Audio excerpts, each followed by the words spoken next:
ഈ എബ്രോഡ് താമസിക്കണത് ചെലവാണെന്നല്ലേ നിങ്ങൾ എപ്പോഴും കേൾക്കണത്. എത്ര ചെലവരും എന്നറിയില്ലല്ലോ.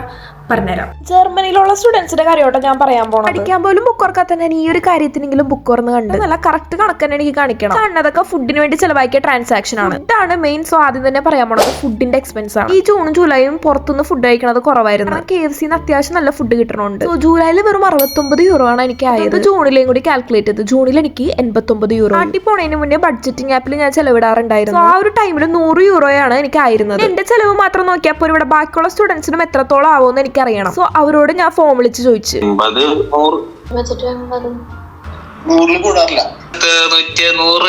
സോ ഫുഡിന് ഇവിടെ ആവണത് 100 യൂറോ ആണ്. എന്ന് വെച്ചാൽ നാട്ടിലെ 10,000. പിന്നുള്ള ചെലവാണ് റെന്റ്. ഓരോ സിറ്റിയിലും വ്യത്യാസം ഉണ്ടാവും. 250 മുതൽ 450 വരെ ആവാം. സ്റ്റുഡന്റ് ഹോമിലായതുകൊണ്ട് എനിക്ക് 270 യൂറോ.